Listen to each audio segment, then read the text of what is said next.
Hello, welcome to this episode of Martial Truth Podcast, my interview with Arthur Mark Sensei.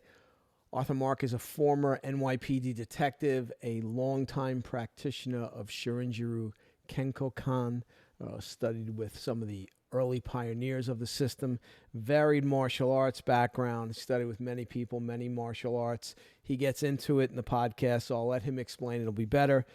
Did 20 years with the NYPD. I know what that's all about. He's down in Florida now teaching, has a school down there. He wrote a book, all right, on de-escalating conflict, which there'll be a link to the purchase the book in the details, all right, of the YouTube video. All right.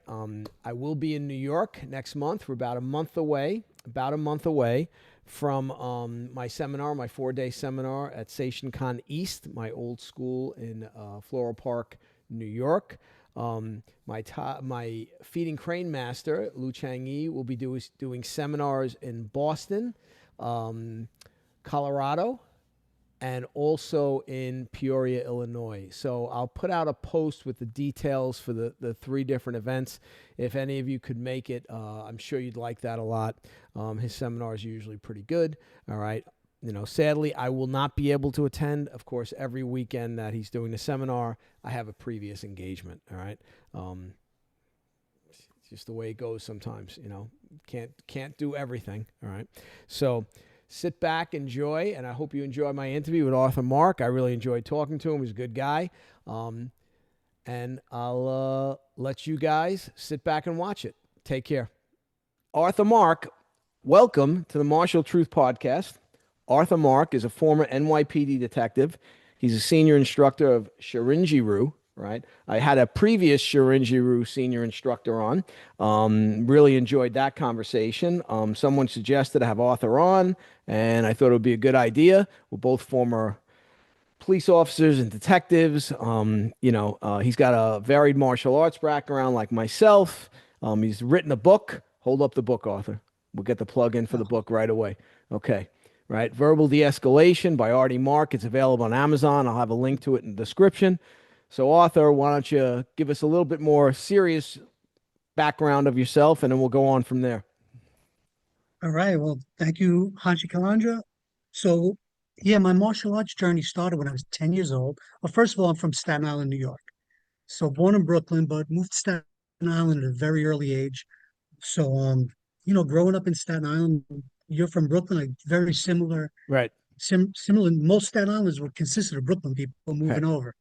So, very similar background. At 10 years old, I knew I wanted to do martial arts. So I was already reading magazines, Black Belt. We used to go to a little candy store that had all the magazines, my dad. And we went around to all the schools in Staten Island. And some of them were really nice looking, colored mats, trophies all over the place, super clean. And we went to visit all of them. And some of them were very good schools. But the very last school we went to was called Tokyo Karate. And the instructor was Shion Tamon Kashimoto. And I had known my good friend had trained with this guy. And he was only like a green belt, trained with him for about 3 or 4 years. But he had the reputation in the neighborhood is, if you have a problem, go see Eddie.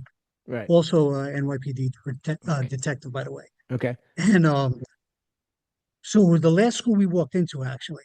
And I'm with my parents. I'm only 10 years old at the time. This was 1980. So walk in there right away. I see all wood floor, right?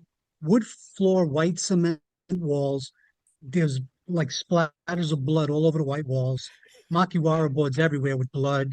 The heavy bag was the old canvas style ones with duct tape around it. Right. Same thing. The big indentations in it, blood. And the floors had tape on it. And my mother took one look at the place. She goes, "Well, you're not going here." And I said, "No, I think this is where I want to go." Because, from what I've read about, to me, it just felt real. Right. And I was like, "No, this is where I want to go. This is where Eddie goes too." And Eddie was really good. Everyone in the neighborhood knows him. He wasn't a bully, but he was the guy that would stop the bullies. So, it's funny you say that because when I left my first instructor and started my first dojo, it was in the basement of a dance school. And the walls were concrete. The ceiling was concrete. The floor was concrete. I had a rug put in, couldn't afford a real floor, right? And Yeah. my guys that are still with me from back then, and there's several of them. Every once in a while, they bring it up because everybody now says how beautiful this dojo is, and I'm sitting here now. My Right. one in New York, oh, it's so your dojos are always so nice, Sensei. But the older time guys, every once in a while, go, there was something about that first dojo. It was so Spartan, and just the vibe that it had in it. So I totally get Hmm. what you're talking about walking into this place and having a Yeah. completely different vibe. Yeah. Oh yeah. Yeah, it was great. And then so I kind of threw a tantrum for like the next 2 weeks until my parents finally gave in and said, "All right, you could go there." And this was like pretty far from where I lived too. As I got older, eventually I had to take like two buses and walk to get to the dojo. And I was there every day. My high school consisted of school and dojo. There was no football, baseball, basketball teams. It was just dojo.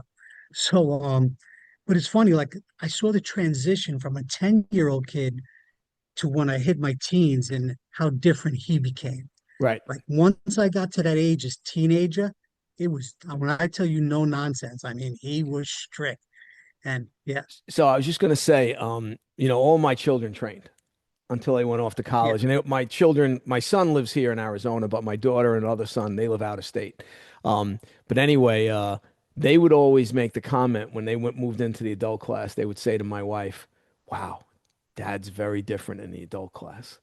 Like he's yeah. all business, like the stuff he's showing in the adult class." And it's funny, my contemporaries in New York would always question, how come you have more adult students than kids? And I'd say, well, because I teach adult classes. And they'd go, I have adult classes. And I'd say, no, no, you teach your adult classes the same way you teach your kids' classes. You do use that marketing Hmm. principle and everything. And that's fine, but it creates a different vibe. So yeah, it's interesting that he's a Japanese or Okinawan teacher and you're there, and now you're in your teens, and now he's like, okay, Yeah, playtime's over. Now he's going to start treating you yeah, very differently, right? Yeah. yeah. And so he was a student of Tori Hisataka, Okinawan, who moved to mainland Tokyo after the war.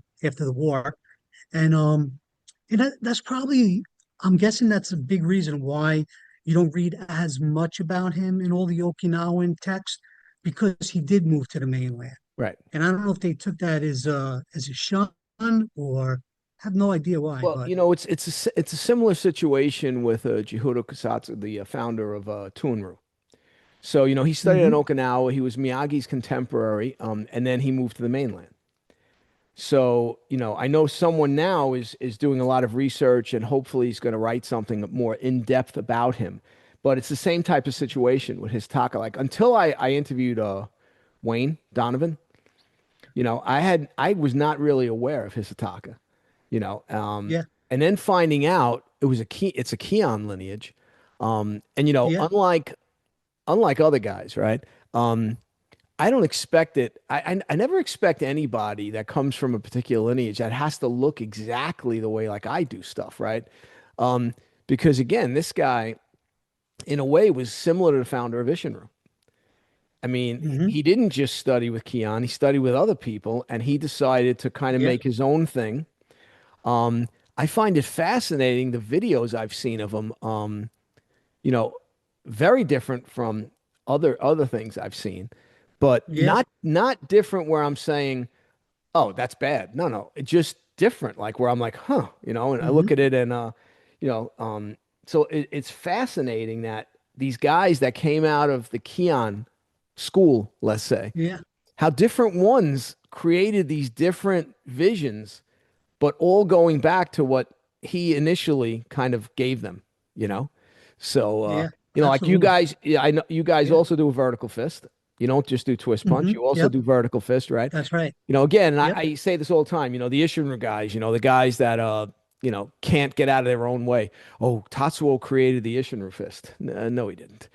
Vertical fist was yeah, around in Chinese martial arts for forever. Other yeah, Okinawan styles have a vertical fist. So, I just find it funny. But yeah, he's kind of a guy that not much is known about, you know? yeah, So it's fascinating in that regard. And he traveled with Keon a lot. Like I know you mentioned yeah, in when we were going back and forth on Messenger about I think it was the Taiwan incident yeah. The Taiwan incident, where which he went with Garrett, yeah, you know? So, yeah. um, He in that incident, when Shoshin Nagamine writes about him in his book, he refers to him as Kudaka Kori Right. because his name is Kori Sataka, but in Okinawan dialect, it's Seiki Kudaka. So anytime you see Kudaka written about in Nagamine's book, he's talking about Kori Sataka. Okay. Yeah. So So again, that's there's him. another thing that's a Yeah, problem, right? Because it's the confusion, yeah, right? So, yeah. In fact, a lot of teachers, yeah, no, I was just a going to lot of say the it Japanese becomes teachers, difficult to understand the fact when there's a very different, like those are yeah, two very different names, right? So it very, easily gets confusing. You don't know who they're talking about, you know? absolutely. So another interesting thing is, here's another podcast guy, Chris Wilder.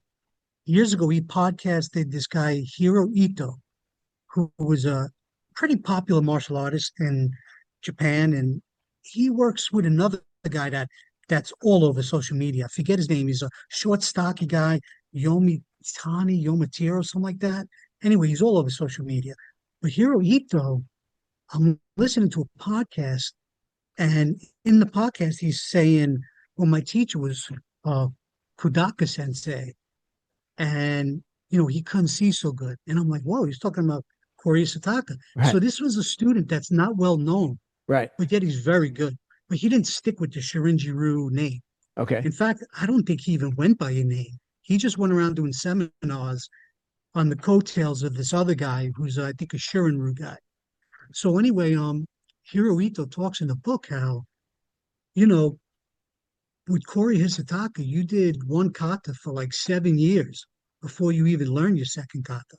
And then, you know, you didn't even understand everything he said because he spoke to Hogen. He didn't speak Right. Japanese. Right.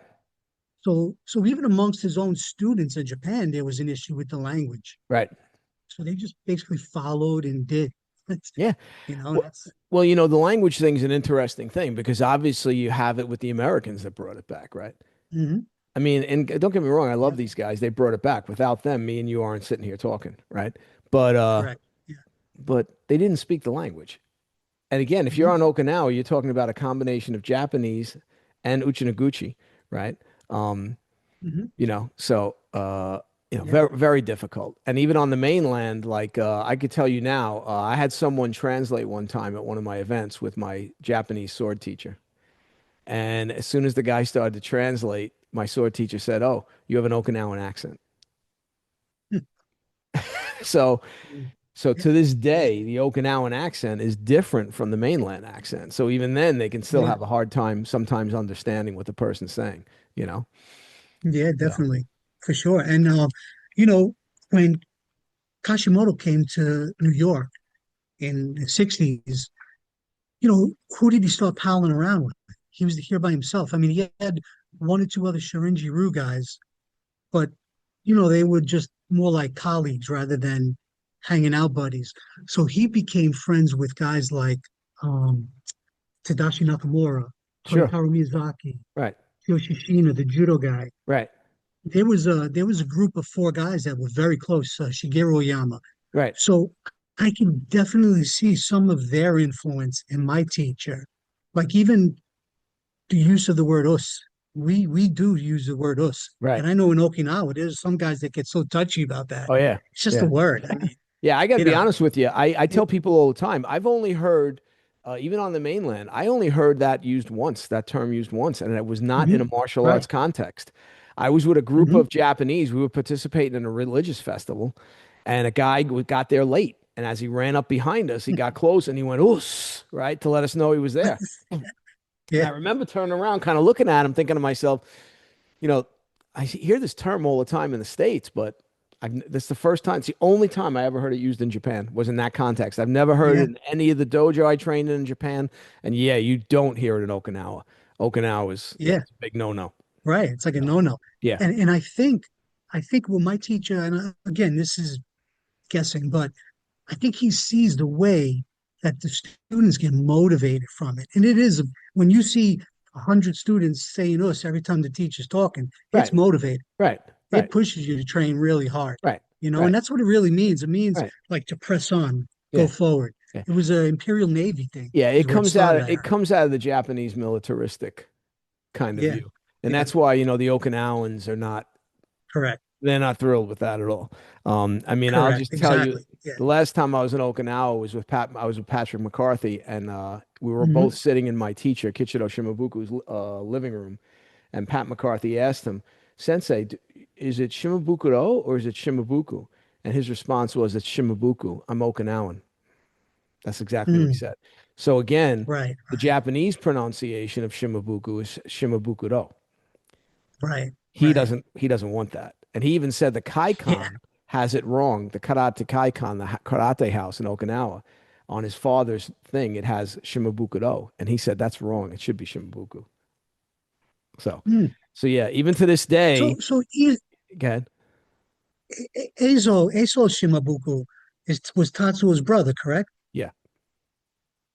'Cause you don't see too much of the two of them together, do you? Well, because they had a falling out, and Tatsuo was 19 years older than Eizo.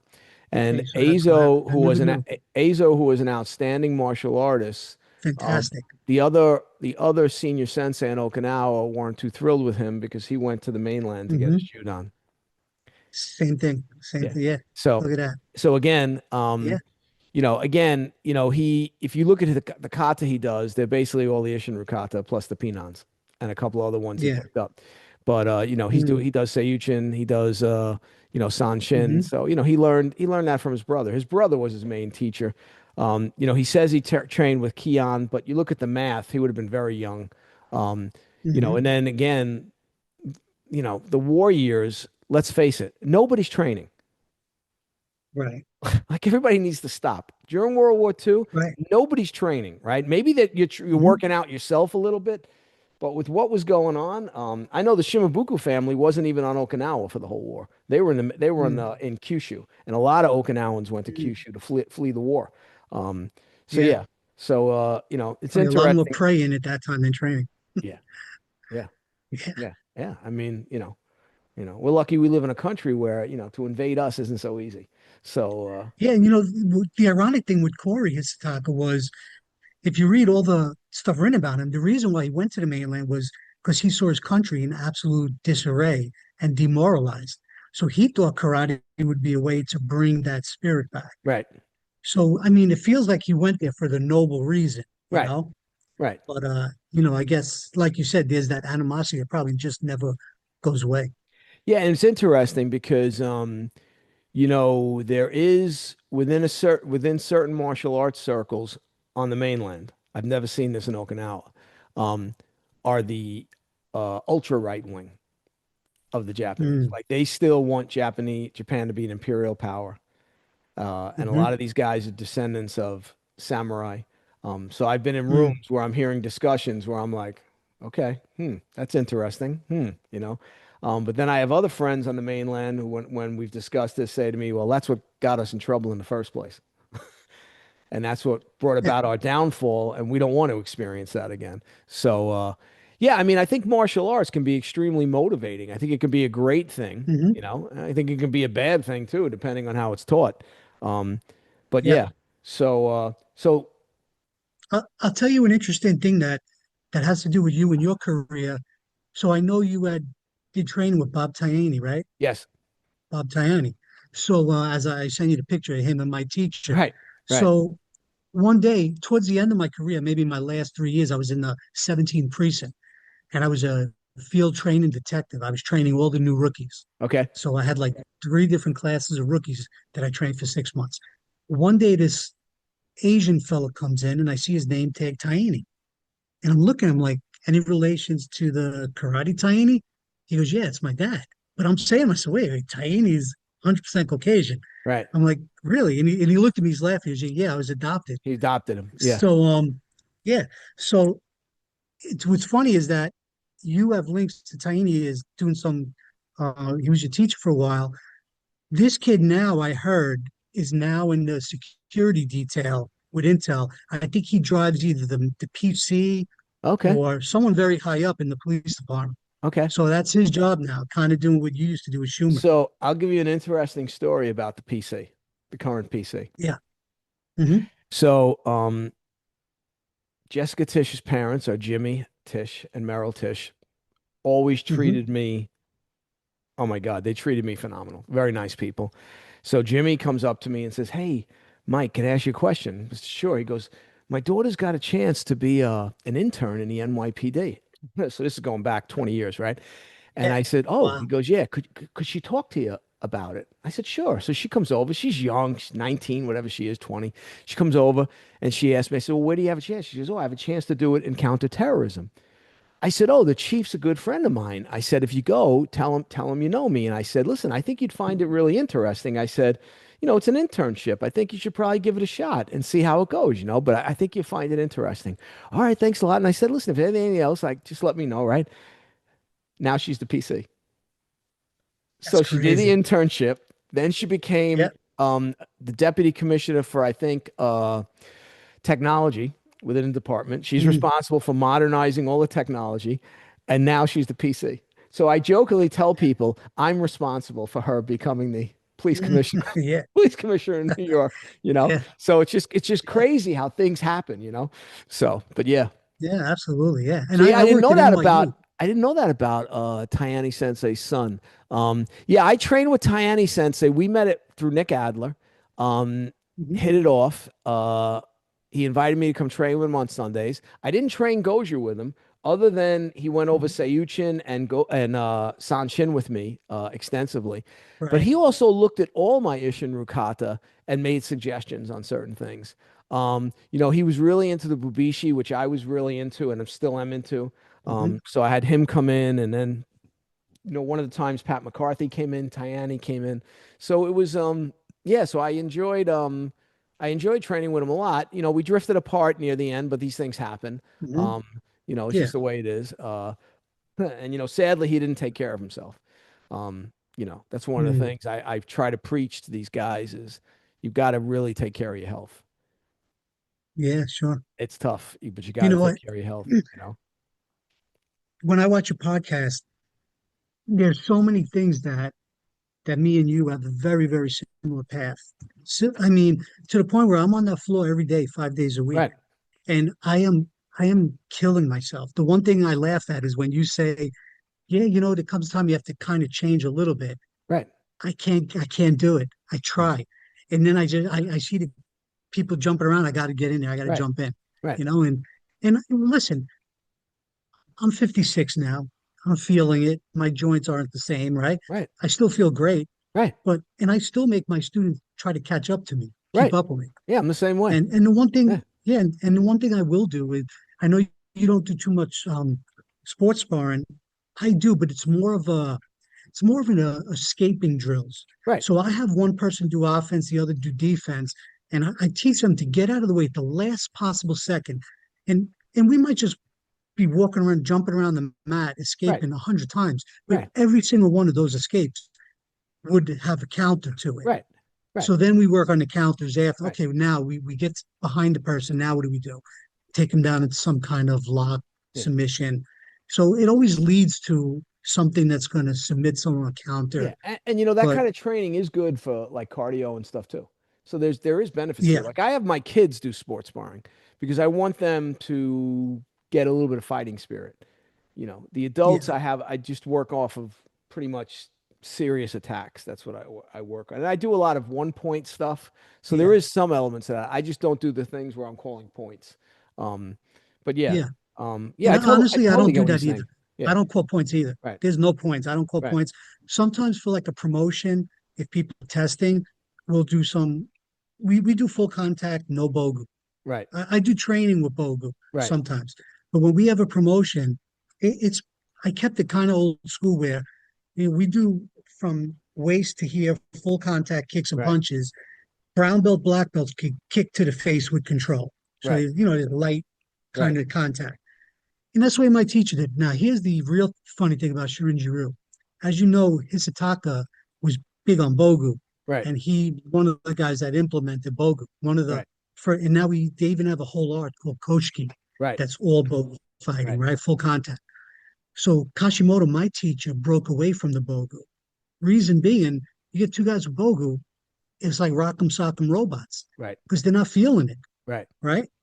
Sometimes the guy doing the hitting is feeling it more than the guy receiving. So Tatsuo Shimabuku did the same thing. So we have photos of Marines in full bogu going at it, and Hmm. Tatsuo was there reffing it, right? But it's interesting. They've kind of gotten away from that in Okinawa. So Yeah. I always, I never asked Kichiro Shimabuku about that, but I should ask him about it next time I see him because I'm wondering if it's the same reason because it does make sense. Um, you know, Yeah. There's no you fear. there's no fear, right? Right. That's what I'm saying, right? So, yeah, like I mean, even like I caught the tail end of the blood and guts era of point Hmm. sparring. Um, and yeah, like that's why like in the Olympics when that guy won the gold medal, even though he was knocked out, Yeah. Yeah. like I Yeah. thought it was My utterly God. ridiculous. You So walked into stupid. the technique and you get the gold Right. medal. Like in the Hmm. old days, you walk into a technique, you get told, well, you walked into it. Don't walk into it, right? So, Right. and again, like when you have things like the UFC and then you see that in the Olympics and you think people are going to take karate Yeah. seriously, I mean, come on, right? But Yeah. yeah, You it's don't get a gold probably medal for dying. yeah, and it's probably a good point with the bogu. Like I have chest protectors here and headgear that the kids wear, right? Um, Hmm. but again, they're also doing a lot of training where they don't wear any protective gear. So, Right. um, you Yeah. know, Yeah. but You got yeah, to get them to move. They got to know, I got to get out of the way, yeah, and then also counter. I and mean, and also it's good for the little ones to get tagged every once in a while. They get hit a absolutely. little bit and then they realize, Hmm. oh, I'm not dead, I'm not incapacitated. Okay, yeah, it hurt. You can keep fighting, don't stop. So Yeah. yeah, I mean the adult class, look, I don't care, if you're training hard, every once in a while you're gonna get banged up. That's just the way it is. There's no, Yeah. and again, you I, know, I'll tell you some names, and I think you'll appreciate this. So, in the police department, the 6 months in the academy, right, it was limited what they right, taught. But then, I get into the street crime unit, and they send you to that 3-day plain clothes course, right, where it's a little more serious, right. right? And back then, we had guys like I'm sure you know some of these names: Davy Washington, I know all those guys. uh, Yeah, Dave, Detective Slater was yeah, another beast, yeah. right? Well, we had this female officer that was taking the training so lightheartedly, and he was getting pissed. And she had a mouth open during the execution of all the techniques, and he kept telling her, "Close your mouth, Right, close your mouth." Now this is like 1996, maybe. right, So we're starting to change the guard of old school, and right. not much you Right. could do Right. anymore, Well, right? that's But also when crime is starting to take a drop. hmm yeah, So right, I came on in 88 and I read the yeah, crime stats to these guys I worked with the other day on the podcast. And you hmm see the prolific drop that starts to happen. So oh go yeah, ahead. yeah. Yeah. Well, he gave her, and he snuck up behind her in the middle of her throwing a punch. He gave her an open hand to the stomach so hard, the whole room heard it, and she dropped to her knees, gasping for air. And he's like, "You see, that's why you close your mouth." And you know, this is how it should be Right. today. What they're doing in the academy, I Oh, mean, you get 8, 9 guys. They don't know how to handcuff somebody. no. It's a joke. So I don't know what they're teaching them. I'll give you a quick story. I don't know if I've ever told this story on the podcast, but I'm going to tell it. Hmm. Okay. Um, Yeah. my son's in the Phoenix Police Academy, right? He's been on almost 10 years now. And I Hmm. tell him before he goes in, I said, don't tell anybody you have any training. Right. Keep a low profile. So this one female officer is really trying hard, but she's having trouble with some of the techniques. So he's taking her on the side and trying to show her some stuff so she can, because she's really trying. He said, Dad, if she wasn't really trying, Hmm. I wouldn't have helped her at all. But she was really trying, right? So then Right. they do a red man drill where they put an instructor in the red man suit, Yep. and the drill is they put the officer on the wall. So they put my son on his back to the wall, and they tell him you have to create distance and draw your gun. That's the drill. So the guy moves in on my son in the red man suit. My son punches him in the chest with one strike, lays him on his back, flat out on the floor, and draws his gun. And then the instructors look at each other, right? And then they put a second guy in a red man suit. And now they put two guys on him. And they say, all right, let's see what you can do with this. And those two guys were on the floor like this, right? And then they put three guys in red man suits. And now they pinned them on the wall, like no space. And they said, all right, let's see what you can do with this. And he put the three of them down like this. And they said, all right, you out in the hallway, right? And they take him out in the hallway and they go to him, okay, don't bullshit us. What's the story here? He goes, what kind of training do you have? Right. He goes, oh, my father trained me. He goes, he's a pretty well-known martial artist. He's got a YouTube channel. You can look him up, right? Same last name, first name, Michael, right? And they go, oh, all right, And then, as he was on the job and people saw him do stuff, they realized he had training, right? But, he says it too. He's on 10 years and he's seen the change in how they're training in the academy. And, someone posted the other day and it was a perfect, perfect explanation of the problems with modern policing, which is you can't recruit people. So what you do is you lower the standard instead of Hmm. Yeah. raising the salary and attracting a better crop of candidates. No, lower the standard, get Right. worse candidates, right? And then you wonder when there's more problems in your police department, right? It's the only Hmm. profession that does that. You look at any Yeah. top company, right? If they're like, "Oh my God, we're not attracting the best people." All right, let's raise the salaries. Let's get them in here. We got to Right. attract the top people. No, only in police work. No, we'll lower the standards. And then when the department is going to crap and there's all bad press and everything else, it's not the people that run a department that accept blame. No, it's always the cop's fault, right? So Right. it's Yeah. just it's the weirdest profession in the world when it comes to that kind of stuff, you know? Right. So let's hire the guys that 10 years ago would never get on. So those are the guys that are out there writing tickets all day for the separate bureau of, Right, traffic violation bureau, right, whatever it right, was. right, Those are the guys that are becoming cops now. right, It's scary. right, right. 100%. So yeah, Yeah. yeah. It's funny. All my rookies that I trained, they're now retiring. Right. And one of them's a lieutenant in operations. And I speak to him almost every day. And it's like, he's like, Artie, I wish you were back here to teach these guys. He's like, it's so bad. You have no idea. It's absolutely, I want to get out, but I need to do 5 more years, you Right, know? right. He's going to do 25. I'm like, God come bless him. to Florida. Yeah. Yeah. Yeah. I mean, listen, I never thought I'd do almost 23, but I was in a good Hmm. detail. And but then why'd Yeah. I leave? Well, my sergeant retired. They Hmm. brought in a guy who was, let's just say, not too swift. Yeah. And he starts Yep. giving me a hard time. And I'm like, okay, have I ever caused a problem here? No. And then finally I was like, okay, I got to get out of here. Like this, I see the handwriting on the Yeah. wall. And my wife Oh, was yeah. like, retire. She goes, what, you know, you can help with the kids. Your mother's getting older, and that's why I packed it in. And I don't miss it. I mean, I miss the guys. I miss the camaraderie. Yeah, of course. The actual Right. job, though. I jokingly say when I got in the Brooklyn Army Terminal elevator after I signed out my Hmm. final day, and as I went down in that elevator and those doors opened, my world was over. In other words, I was leaving that Yeah. behind and moving on to the next Yep. stage of my life. Oh, So, yeah. It was uh, great. yeah. I just the nonsense. I mean, the retaliation you got to deal with. Oh, If that's the worst part of the NYPD, by the way, is the retaliation. and You get a it's all bad the supervisor, internal you could have the stress. most miserable career. Yeah, it's the Yeah, internal always. stress. Like I tell people all the Right. time, well, weren't you afraid of criminals trying to kill you? To be honest, that wasn't where the stress came from. The stress Right. came You don't from even think about it. right. It's like and like my wife was medical director for a medical center. Hmm. My wife's a retired podiatrist, surgeon. Okay. She was running the center.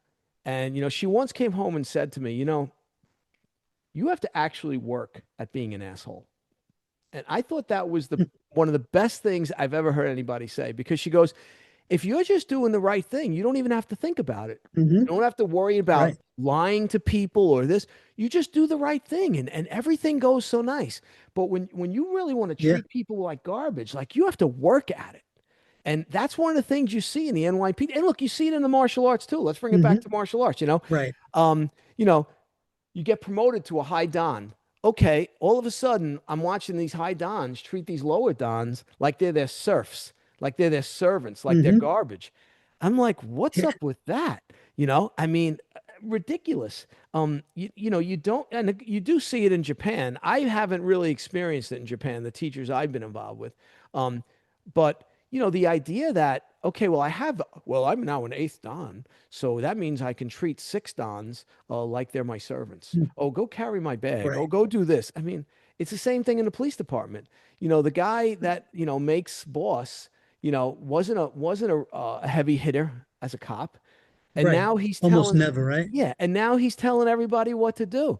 Hmm. And he's really, he gives him a chance to, if he felt he was mistreated by certain people, he can get back Yeah. at them. Yeah. It's a very strange dynamic. We used to jokingly say, when you get promoted in the NYPD, they take you down, they plant a chip in your head, Mm. and the Yep. chip is now you hate the cops. You hate the cops. Yeah. Now you hate the cops, right? So, Yeah. and when you got a good boss, oh my God, it was great. It's like when you get a good sensei. Yeah. I mean, Yeah. when you have a good sensei who no matter, a guy could be 10th on, but he's such a nice guy and Hmm. he teaches you and he never talks down to you. Yeah, he'll give you a kick in the ass if you need it, which that we all need that every once in a while. But it's such a pleasure. But I've Yeah. seen people in my Well, own. Go ahead. No, go ahead. I was going to say, in my walk of life in the martial arts, sort of, after 35 years of training with my teacher, I sort of became a Ronin because when it was time for me so he broke away from Shorinji-Ryu in 1972.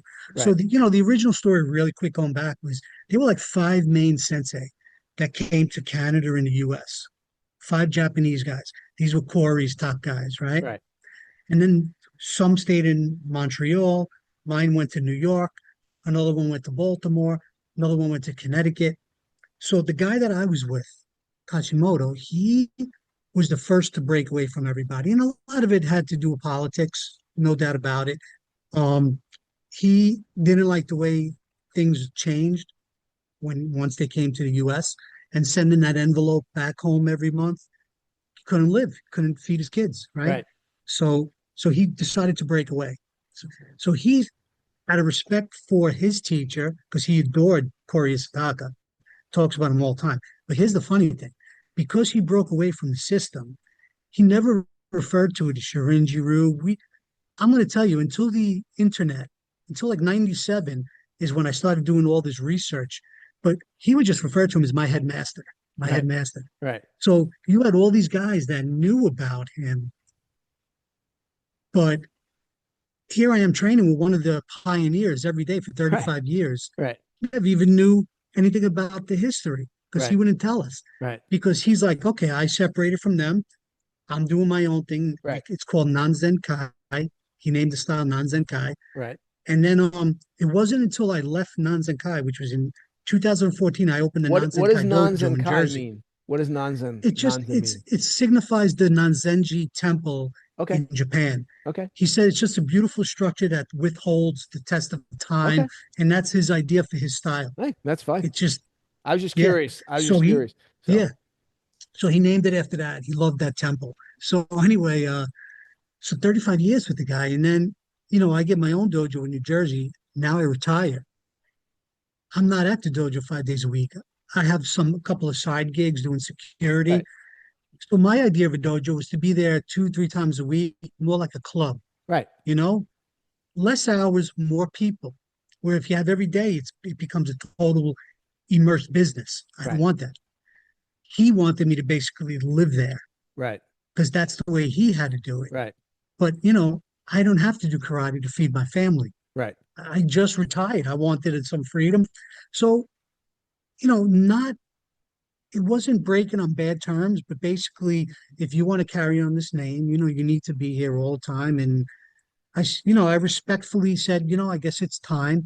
And it allowed me to branch out and meet the rest of the Shorinji-Ryu world right, because I was totally secluded from them. right, Like when you had interviewed Wayne, right, and I knew about Wayne, but I never met him before. You right, know, so now I get to meet and train with a lot of these right, guys, and it's just funny because a lot of Kashimoto's top guys he threw out for breaking rules. Like he was so strict. Like if you missed a week of training and didn't call, you didn't have to tell him why you're missing.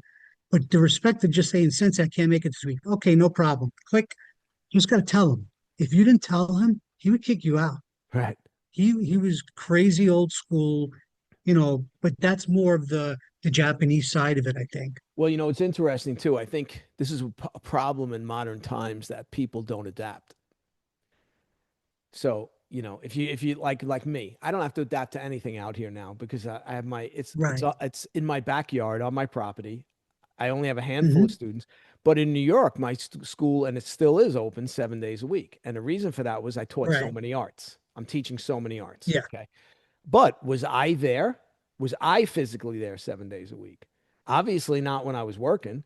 And even after I Right. retired, if my kid had a game, I was at the game. I was, I had enough black belts. They covered classes. I didn't have to worry about it. Hmm. But same thing.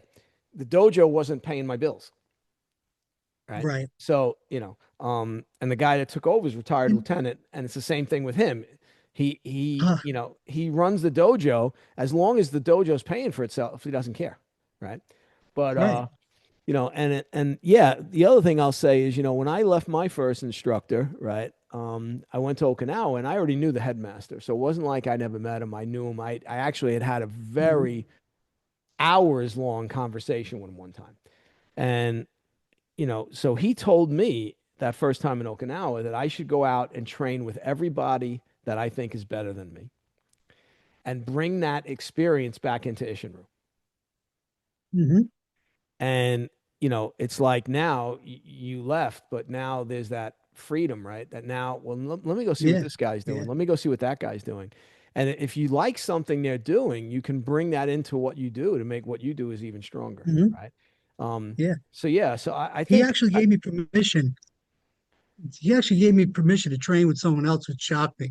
So when it was time to go to college, 1988, um, I said, Shihan, I'm leaving for college. There is a karate club up there by Master Hideyoshi. sure, And he's like, oh yeah, you could train with him. He's very good. So he gave me. He's like, I was really shocked. right, I did not think. I just thought he would be no, just practice on your own, right, right, kata right, every day, right. you know. But he actually. So I studied with a guy by the name of John Perricone, great teacher of Hideyoshi. And then we would see Mr. Ochi sometime on the weekends, Right. train with him. And that was an experience. Hideyoshi, that guy was insane, incredibly physically fit, like Oh yeah, no one I've ever seen before. yeah. A guy, he would do the warm ups, right? We jumping jacks, twist, crunches, and everyone's following him, and all of a sudden he would go on his head like a headstand and start doing scissor kicks, Scissor and kicks. no, obviously not one person could do it, right? Right, right, And he'd stop in mid kick and be like, what happened? Where's everybody? Why you no do? right, right, He'd be the only one doing it. And the right. guy, he was up there at the time, it was crazy. Good experience with him. But I've also dabbled. I've done and this is another thing. I've worked with Jack Hoban for several years. He's the one of the Hatsumi's top guys in the ninjutsu system, Okay, right? He also is a subject matter expert and one of the founders for the Marine Corps martial arts program, okay. McMahon. He still goes there to train guys all the time, the instructors. Phenomenal martial arts. I mean, anyway, I was also in business when we do a 3-day course in conflict resolution. Okay. It's called RGI, and he wrote a book. Actually, this is his book, The Ethical Warrior. Okay. And this is all about how he changed the Marines' way of thinking, their mindset from being killers to protectors.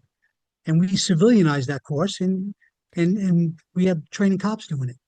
So one of my Yeah. problems with the NYPD training when I went through was all I got beat into me for 6 months was you're no different than anybody else. I'm okay, you're okay, right? Hmm. It's such a wrong approach to training Hmm. law enforcement officers. It should be the complete opposite. You're completely different from everybody else. You're a protector of Mm. society. You have to be Sure. held to a higher standard. But this whole idea of you're no different than anybody else actually hurts the law enforcement officer. It Correct. doesn't help them. Yeah, correct. It just Right. amazes me that again, Hmm. the social science people have taken over the training, Hmm. and Yeah. so, but Yeah. it should be When you they, should be considered elite. You're yeah, held to a higher standard. Listen, you can't do this because you're held to a higher standard. When you keep telling them every day they're the same as everybody else, and then you wonder why, you have all these problems with officers, right? yeah, Yeah, it's yeah. just You know, crazy that. when they started talking about implementing that program, sending out sociologists or psychologists on jobs, Right. I told Jack, I had a conversation with Jack. I said, Jack, I'll give it 1 week before psychologists get stabbed. Right. It wasn't even a week. It Right. was literally like the first or second day Right. they got stabbed on a domestic. Right. I was like, dude, everybody has knives. You got to Right. be ready for this. People don't realize how prevalent knives are. Oh, Listen, when I worked in street crime, we were looking for guns. right. Only we were the gun squad, right? Right. Every 2 weeks, whoever had the most shootings, that's where we were sent, which precinct we worked in. Right. So as you can imagine, I was in East New York, Right. Brownsville a lot, Shocker. Flatbush, right? Yeah. So, but we would toss people back in the day, stop, question, and frisk, and we would come up with knives on everybody. Oh, everybody. And but they didn't want us arresting people for knives, and that was the Right. politics, right? Because you had Right. to bring a gun in. Right. But I wasn't giving the guy his knife back, Right. right? Right. So my dad had one of the best knife collections you could ever Yeah. imagine. I You pull know? out a collection of knives that I had from criminals, right? And Yeah. I tell people say to me, what's some of the crazy stuff you saw? Ninja claws, an Hmm. Okinawan kama from Okinawa, guy had in his coat, hatchet, Great. sai, nunchaku once, yeah, and then every kind of knife you can think of, a trench knife, Hmm. switchblade. I mean, everything you can think Yeah. of, they're carrying. Yeah. Yeah, and then so I get criticized because and I don't care. I post video of me teaching all kinds of techniques. People like them, great. They Mm. don't care, right? Yeah. But I discussed this. I had a trained, highly competent knife fighter on for the Filipino martial arts, and I asked him, "Do you teach knife defense?" And he goes, "Yeah." And he goes, "Look, if you're facing a guy with a knife, you're probably going to get cut, but Yeah. Absolutely. you're not going to try to work knife defenses." He goes, "Like, so you're not going to work it because you think you're going to get cut anyway? No, you got to work knife Hmm. defenses." And like Tatsuo Shimabuka, the founder of Isshinryu, he had a series of knife defense techniques. Hmm. But a lot of martial artists, they don't do knife defense techniques. Oh, my student couldn't face a guy. Oh, Mike, you can't disarm a guy with a gun. And you go on YouTube and there's a million videos of people disarming people Yeah. with guns and knives and everything Right. else. And I'm not saying it's Hmm. easy, but yeah, if you don't practice it, of course it's going to be impossible to do it, right? But Plus, yeah, the people. mentality today is people come in to kill you, not Oh just to yeah, rob you. oh yeah, I mean, just take a basic terrorist. I right, mean, they don't care. right. They're going to kill you. You Well, better be prepared, well, just at least prepared a little bit, I tell you people know? that I changed the way I teach self-defense. I used to teach it that, if the guy pulls a gun or a knife on you, demands your property, just give him your property. Hmm. This is 45 years ago. Now I say, listen, I can't tell you to do that because he may cut you or shoot you anyway. And people go, well, why would he do Yeah, that? I gave him my stuff. And I said, because he likes it. Like everybody wants right. to get into some deep hidden meaning for why these criminals do these things. They're criminals. That's what they do. Hmm. Um, Yeah. so yeah, so I know my approach to self-defense has dramatically changed throughout the years because it's had to. Um, yeah, people don't understand like the level of real violence that these criminals are capable of. Oh, yeah. They just don't get So it. I got to tell you, I teach mostly kids, right? Right, And some of them are older teens. right, And, we're in this whole world now with all the mixed martial arts and what they see on TV. But I tell them, I said, listen, the techniques we're teaching are the techniques you're not allowed to do in right, that right, ring. right, So I'm teaching 13-year-olds, look, if someone's trying to grab you and take you into their van, they're not trying to have a game of poker with you, right? right, You need to take out their throat, their right, eyes, their right, groin, their knee. right. I teach vicious, nasty Yeah, stuff, yeah. you know, and I tell them, look, when I was a cop, we'd see people try to bite noses off, Oh yeah, rip ears off. I yeah. mean, people don't realize how ugly real violence Oh, it's is. yeah, yeah, yeah. They're because they don't show that. Even in movies, they very rarely show that. Well, They'll show even a guy get shot or stabbed, but yeah, ripping the ears off and noses. yeah. Even the movies where they show a lot of violence, it's still stylized. Hmm. It's not the real Yeah, violence, you know. Um, like you know, prison violence, real yeah. prison Oh, violence. yeah. I mean, yeah. People just don't. Again, and again, this is a problem with modern martial artists. My Tai Chi master used to ask me every year to give a lecture at our Tai Chi event on real violence. Hmm. And my Tai Chi master has very high fighting skill, and he does it as martial art. Hmm. But I said to him the first year he asked me to do this lecture, I said to him, these Tai Chi people don't want to hear this. They want to hug trees and feel energy, right? And Hmm. Yeah. he's like, right, that's the problem. That's why they have to hear it. So Hmm. I gave this Right. lecture and I had three of my students sitting on the side and two of them were cops, right? And my Tai Chi master is all the way in the back against the back wall. And I'm giving this lecture and I'm talking about taking people's eyeballs out, crushing their throat, and doing all these different things and what real violence is like and what I've seen and what I've experienced. And the looks on these people's faces was like this, right? And Yeah. my teacher's laughing in the back. My guys on the side are kind of laughing, right? And afterwards, a bunch of them came up to me and says, you know, Mike, you've really given us a lot to think Mm. about. Like you've given us a lot to think about. And this is one of the things, like, again, I don't care why you do martial arts. You can do it for health because you want to work out and get fit. You could do it for sport. You want to compete and win trophies, whatever you want to do. But if you're also saying you're teaching self-defense, well, then it's on you to understand what real violence is like. Yeah, absolutely correct. Yeah. And too many martial arts people have no Otherwise, you're doing them. Otherwise, you're doing them an injustice. You're going to get them 100%. hurt. Right. Yeah. 100%. 100%. So, like, I'll tell you this one, you'll appreciate this. So, when I first get to the 17th precinct, they didn't know what to do with me because I was a detective in street crime, and the unit gets disbanded, right? Right. And I bounced around to two other units like grand larceny and auto crime, and I end up in the 17th, and I can't go into the squad. They want to put me in the squad, but I have a security company on the side, and the hours would just have killed me, right? And listen, I've been on long enough at this time to know that the only good thing about being in the squad is when you're at a barbecue, Right. right? Right. The hours are so bad, That they work that and wheel. boring. They work that wheel, right? Yeah, Yeah. yeah, Yeah. Yeah. yeah. They So asked, we were I pretty mean, active with so our security company. the reason I know that is because they asked me to go in the Gold Shield program when I was in Hmm. transit.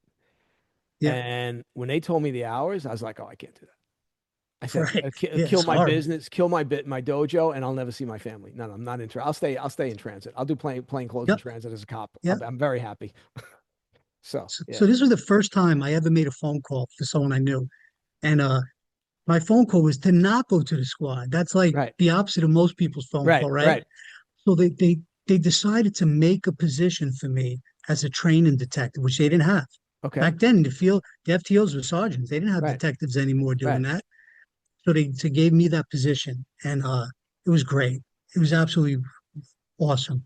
So anyway, one day my rookies were off because of the way the chart was. I had steady days, but they rotated. Right. So there were days when they weren't there. So I would relieve the guys that were in fixed post. You know, 17th, they have those boxes Yeah. Yeah. Yeah. in Yeah. front of sensitive Yeah. Yeah. locations, Yeah. like the Yeah. missions. Yeah. Yeah. So I was assigned to the Israeli mission to the Okay. UN right out front. And in the morning, they have abortion Oh demonstrations. yeah. And in the evening, they have the bar right next door. What Right. was it? Two, I forget the name of it, maybe Sutton. No, not Sutton. Anyway, whatever it was. So I'm in this box for 1 hour to relieve the guy for his meal, and a fight comes brawling out the door. I mean, you got to be kidding me. This is a Friday night. Every sector's on a job already. Right. 17, I think, is number two next to maybe the 6-8 for most bars in a 1 mile radius. Okay. So there's bar fights every Friday. Right. So this fight comes tumbling outside, and I'm standing in the booth, right? I'm in uniform now, too. So this group of guys, the bouncers, do a pretty good job. They get the group separated, but this one kid's on fire. He's lit. And I look at it, these guys, they all have cauliflower ears. I'm like, oh, great. Right. You know, Jesus, these guys are all jujitsu guys. Or And wrestlers. one of them had the shirt on with one of the famous Gracie names on it, right? Right. That he went to that school.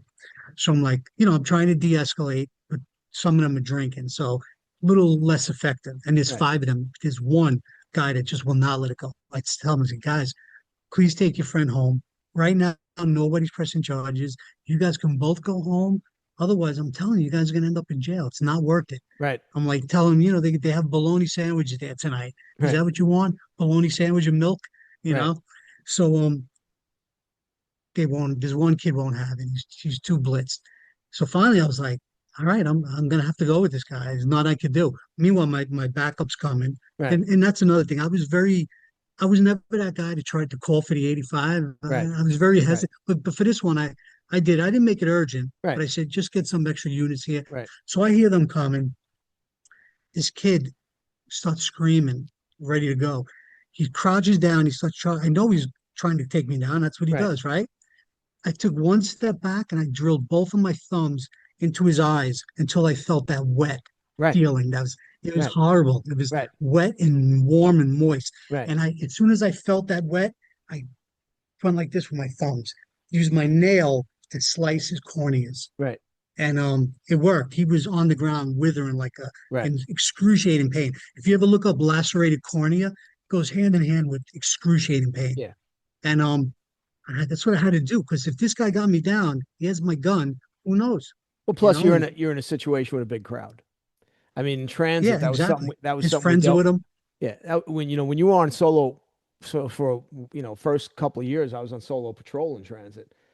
You're dealing with big crowds, and if it's a Yeah. physical problem, okay, well, you can't be playing around. If someone comes at you, you got to put them Hmm. down hard and fast to send the message to Sure. everybody else. Um, so yeah, I mean, the Chinese have a saying: the eyes are the general of the body. You kill the Yeah. general, and you kill That's the it. body. So. Hmm. Yeah, I mean, I say it all the time. People say to me, "What's the secret to self-defense?" I said, "The secret to self-defense is being willing to strike somebody in the eyes. If you're not willing to strike Oh, somebody in that's the so true. eyes, yeah." But you worked with cops that would never poke somebody in the eye. I work with cops that would Never. never poke somebody in the eye. I teach, classes where some people say to me, "Oh, I could never poke somebody in the eye." Okay, well, you got a Hmm. big problem because if it's real violence and someone's trying to, at the minimum, seriously harm you, and at the maximum kill Yeah. you, you have to be Yeah. willing to do anything to win. And the eyes are Yeah. There prime are cops target that number won't one. punch people in the face, Right, right? There are cops that won't right, even punch people in the right, face. right, Nowhere does it say you're not allowed to throw a right, punch to someone's right, face. right. But yet we're so brainwashed in the media and maybe even the academy too. But listen, when you're in a fist fight, bottom line is I used to tell my rookies, okay, we talk about gun runs, right? Right. And dude, every single run you go on is a gun run. Every Every single one. run, You because have a you have gun. a gun. Right, right, Every run. right, So right, don't treat any run less important than the other one. right. Because if they get your gun and they're willing to use it, you're not going to see your family. That's it. Well, You know? it's what people don't understand. I mean, there's a lot of armchair. It's like sports, right? We all Yeah. complain about the Yeah. quarterback. We complain about the pitcher, right? We think we know better. My younger son, who played professional baseball in the Braves organization, Mm, he would say to me, he would say, "Dad, the other team's trying to win too. Like, Dad, they're trying to beat us too. Like, they're pretty good, right?" yeah. So, in other words, like we always think our team should win every game, right? Um, and Right. it's the same thing. We have this idea, and people that don't haven't done our line of work have this idea that they know what it's like. They have no idea what it's like. Mm, no idea. I can't, I just tell people right out, like, please just be quiet because, you sound Yeah. ridiculous. Yeah. You don't know what Yeah. you're talking about. And yeah, like every fight I was in, and I was in a lot of them. Okay. You know, what's one of the priorities? Okay. In transit, you're carrying two guns, right? You're on solo Yep. patrol. As soon as you get out, all the old timers, get yourself a backup. You carry two guns. It's just you. Yep. Nobody, and the Hmm. radios suck. So The don't radios expect suck. anybody Yep. to come help you in transit. You're on your own, right? And you had to know that, okay, I've got to protect those guns at all time. And even your handcuffs. A guy could get a hold of your handcuffs and beat you within Yeah. an inch of your life with your handcuffs. People don't understand that when you're carrying all these things, things can all be used against you. And it's Yeah. funny that the style of the style of jiu-jitsu I teach is Sosu Ishido, which is a very Hmm. ancient style.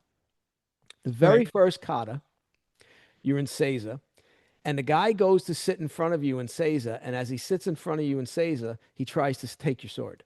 That's the first kata, Hmm. okay? Right. And it's a short sword. You have a short sword. The very last kata is the guy tries to take your long sword. Hmm. So I always tell people when I start training them in the system and they get to the last kata, I always say, okay, now remember the first kata. I told you if you're going to carry a weapon, you have to make sure you protect it. I said, well, now Hmm. the founders of the style on the last kata are reminding you, don't be a schmuck.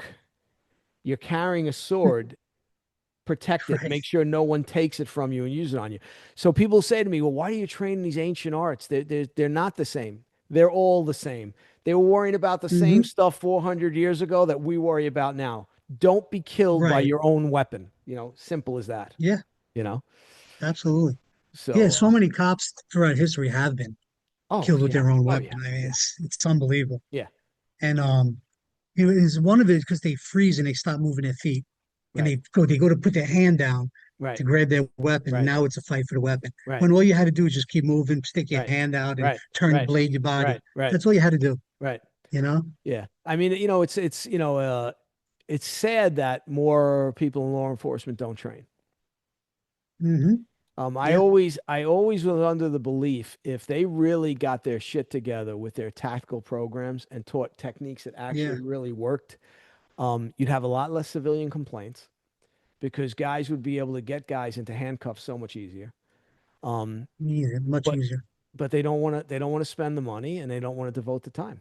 I Yeah. would teach these techniques. I have a series of cuffing techniques I teach, and the cops would come and train with me, and they a week later they'd call me and say, "How come after training with you for 3 hours the technique worked, and I'm in the academy for 6 months and it doesn't work?" And I'm like, "Well, Hmm. the techniques I did the techniques first. In other words, I figured out what techniques work to get the guy in handcuffs. And then I made a Sure. series of kind of like two-man things where you work on it, right? Hmm. Um, a lot of the Almost like a guys, Yakusuke Kumite of cuffing. yeah, and a lot of guys in the academy, they get in the academy and they develop their techniques. They Hmm. create the techniques in the academy. Okay, no, well, if it's not created in actual Yeah. situations, I'm sorry, it doesn't count, you know. Um, but yeah, so you have another book in the works? I haven't really started yet, but the ideas are there. Okay, It's going to be very autobiographical, how I tie in the martial arts with the police world. okay, A lot of funny stories, not too much war stories. I'm not okay, big on the war stories. okay. There's a few probably. I mean, it's street crime. There's so many. We used to dress up like old ladies and get Right, robbed. right, So a right, lot of the stories are very funny, you right, know. right, right. So that's another thing. Like I know the mind of a real violent criminal.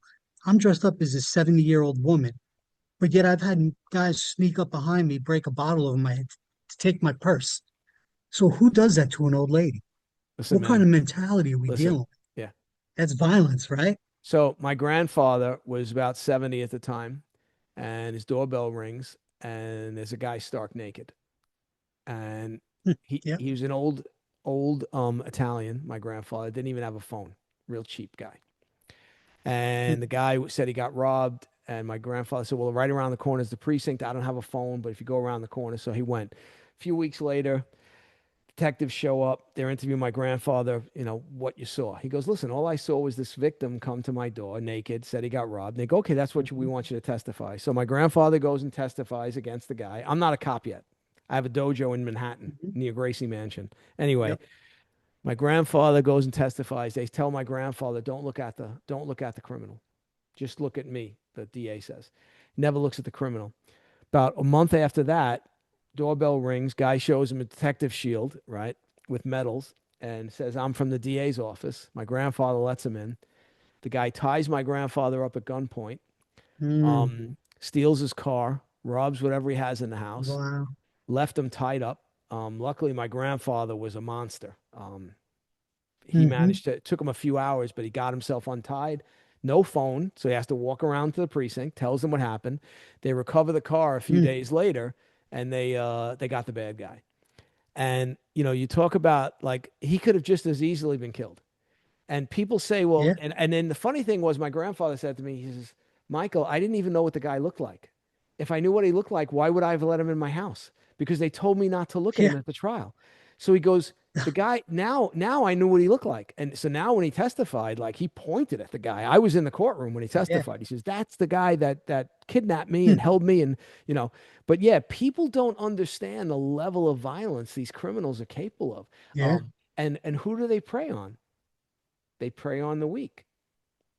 Right. Of course. They prey on the elderly. You They know, prey, they prey on women. They prey on kids, right?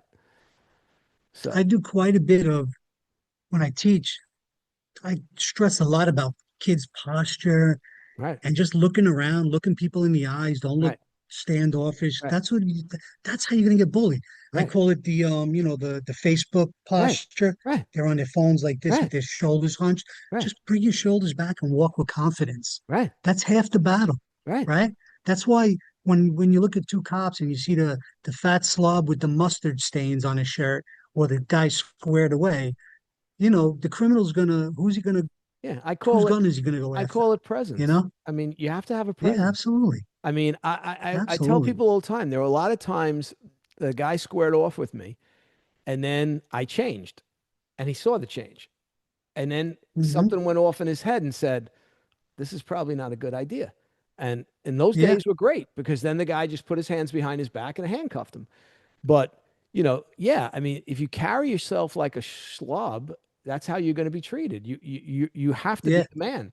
And you know, in I mean, we all know high school's a jungle, right? These kids, you walk around with your head down and your head buried, not, yeah, you're asking for trouble. Walk around like you mean right. business, and people are going Yeah, to leave you alone. They're going to go to the other guy. They're not going to go to you. So, yeah, and I think, again, I think good martial arts training brings all this out. And I think it's important. yeah. It's so important. Yeah. And that's what I stress in any of the marketing I do. Most of my marketing, I have a small dojo. I'm lucky if I'm putting a few dollars in my pocket at the end of the month. I Right. don't do it as a major business. I've Right. tried some of those models. At the end of the day, you almost have to McDojo yourself to get 100%. there where you want to I be. totally agree. And I can't do that. Totally I agree. can't do it. Yeah. So, I've experimented. But, lately I've been learning a little more about AI and Facebook. It's definitely picking up my numbers a little bit. But I still, all my stress is on personal development, character Right. development, and you learn to punch and kick and Right. protect yourself. Right. You know? I've started using AI a lot now for the Mhm. channel. I've Yeah. started creating totally AI created videos where I'm talking about concepts, Hmm. and I have an AI voice read it instead of my voice Yeah. Yeah. doing it. I Oh, that's great. also AI's creating all the thumbnails for me. Um, and Hmm. people have said to me, "Wow, the thumbnails they're so much better." And I'm like, "Yeah, that's AI." And Pat McCarthy just Those are the asked me, clips. yeah, and then and Yeah. then then I use an AI program to do shorts. I don't. If I had Hmm. to sit here and edit all those shorts, Arthur, I'd never be Right. leaving this computer. I just can't do it. So some people complain, oh, the Yeah. shorts aren't good. Other people, oh, the shorts are great. I don't even care. I put them out there. You watch them, you watch them. You don't, you Hmm. know. And even now, some of Yeah. the descriptions, AI is helping me write the descriptions.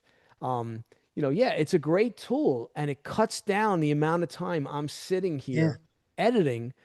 I like doing the interviews because I Yeah. like talking to different people. But the actual editing, I don't want it to be 4 hours a day. I want to try to get over it as quick as possible, right?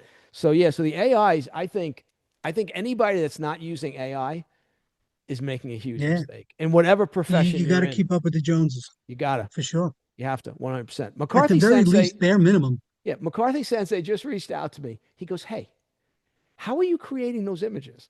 Right? He saw some of my Bubishi related images, right? Because he's Yeah. he's uh Yeah. he's updating his Bubishi. And so I told him. Yeah. He goes, "No." I go, "Yeah." So he tell me the prompt. So I told him the prompt, and now in the last few Hmm. days he's been creating images, and I'm like, "Oh, it worked pretty good for Yeah. you." He's like, "Yeah, it's great." I go, "Yeah, it's just And look, sometimes it creates an image, and I'm like, "Yeah, no good, right? Redo Yeah. it, It do this." doesn't look anything like it. Right. Right. But yeah, I think you gotta, it's like I do a lot of Zoom classes, and the old school guys, oh, you can't learn via Zoom. Okay, I hate to burst your bubble. That's complete bullshit. I've been doing it 6 years now, Yeah. and some of the people I'm Hmm. doing it with 6 years, Yeah. and they come out to see me and train here. Um, and yeah, and I'm like, okay, so a guy in Italy who wants to train with me, who doesn't have an Ishinru guy anywhere near him, so he's not supposed to Hmm. train then? I'm just Yeah. saying, Yeah. like again, I think guys they don't want to change that mindset. And listen, a lot of teachers Yeah. now in China and Okinawa are doing video courses. Mm. They're starting to do them too. Something interesting. Corey Hisataka, when he sent all his guys overseas, this is what my teacher told me. He told each one of them, okay, you're still going to teach the kata the way we do, but I want you to change a few moves or the ending to your size, Right, your body type. right, Maybe this guy has an injury, a back right, injury, so he right, can't finish with this move. So he does like there's one kata nai hanch, our nai hanchin. It's with an N at the end, not an I. It's right. nai hanchin. Okay. It My teacher does it with a front kick at the end. One of the other Japanese teachers uses a side kick. and it's like, Right. but it's still to watch it. It's beautiful. It's like poetry because Right. Shorinji-Ryu has a lot of Baji Kwan involved in it. Right. Right. There's a lot of Kung Fu influence, Right. so Right. our movements are a little more flowing Right. rather than that quick, short transitional movement Right. that you see with a lot of the Japanese and Okinawan. And I like it, but it's funny. You go back to the what you're saying with the Zoom. I remember back in probably the 80s when Joe Jennings started Panther Oh yeah. Video. Yeah. I mean, I would get all those videos. I Yeah. was like a kid in a I'm trying to candy get him on store. the podcast. Holy crap. He said he'll come on the Oh podcast, yeah, but I've been asking him, and every time he's busy with something else. But yeah, yeah, I remember that. That was like literally a bomb going off in martial arts. oh yeah. And literally, and And people go, I had all the Angi Uezu yeah, videos. yeah, I had one of the Shorinji-Ryu guys, like Wayne Donovan's counterpart, who he's also in the Canadian Hall of Fame. I don't know if you know him, Michel Loren. He okay, had a series of Panther videos on okay, Shorinji-Ryu. okay, Yeah, he was on there. Yeah, he had one. And then the praying mantis one I used to have. So yeah, yeah, I used to follow them, yeah, rewind it, follow them. yeah, And I was getting to the point where I would do a kata right, pretty much exactly like the guy doing it. right, And that was up to me to figure out what it meant. right, But right, right. at least I But could do it. but again, even if you're just doing it for fun, Yeah, yeah, let's face it, most of our students hopefully are never going to be in a life and death encounter. Let's pray and yeah, hope that never happens, right? So, I sure. mean, if there also has to be an element of fun, camaraderie, a lot of different reasons to stick with the training, you know? Hmm. But yeah, Sure. yeah, I think there's a lot of things changing a little bit with martial arts. Even my Katori Shinto teacher, Sugino Yukihiro, he had a couple of young guys Hmm. that joined the dojo and they got him into social media. And he's 90 Yeah. and he's been interviewed a bunch of times by social media people in Japan. Um, they've done a few things where you can come and take photos at the Sugino dojo, and that's a very famous dojo in Japan because they did all the fight Hmm. choreography for the Kurosawa movies.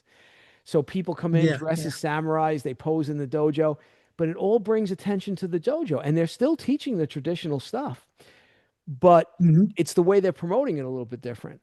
And I think sometimes martial artists are their own worst enemy. Where I'm not going to change; it's got to be exactly like this, and everything changes. I mean, you got to kind of go with the flow and figure out a way to make it work for you. And I'm not telling you to sell your soul, but you Right. got to make adjustments, and you got to say, okay, what am I Yeah, you willing to have to. do? You know, um, and Hmm. again, like for me now, it's easy because I don't care if I got one student or 100 out here. It makes no difference, right? Yeah. Again, Same thing. there's no Right. rent, right? Um, Hmm. but yeah. So listen, I appreciate you coming on. This was fun Yeah, no, this was conversation. great. Yeah, absolutely Hold your great. book up, Yeah. hold your book up one more time. All right. So I'll have a link to the book in the description. Verbal de-escalation, Artie Mark. So this will be two Hmm. podcasts in a row with police officers on. That are in Arthur's case, obviously a high-level senior martial artist. Thanks for coming on, and if you get another book Hey, I done, appreciate you having me. yeah, if you get another book done, That let was me know. We'll great. come on and talk about your book and promote your book. Yeah, absolutely. I will. I All definitely right. will. I really appreciate it. Thanks. All right. So All I'm glad you right. came on. All right. Take care. Hey, thank you. All right. Okay, take care. Hope you enjoyed that interview with Arthur Mark. I know I enjoyed talking to him. It was our first time talking together. Really good guy. Had some good stories, and he's got a very varied martial arts background, which a lot of the guests on this program do. All right, they're not just limited. A lot of them to just one martial art. All right. Hopefully he'll write some more books. We'll get him on again in the future. As always, appreciate you all. Please click that like, smash it, share, subscribe button. Consider becoming a monthly member. All right. It helps the channel. Channel's slowly growing. We're 21,100 something subscribers now. So it's growing, picking up more subscribers faster, which is nice to see. Again, I'll be in New York next month. Hope to see some new faces there. Be covering a lot of interesting stuff, which you can see if you go to the link. That'll be in the description for my annual seminar in Floral Park, New York. All right. As always, appreciate you all. Take care, and I'll see you in the next podcast.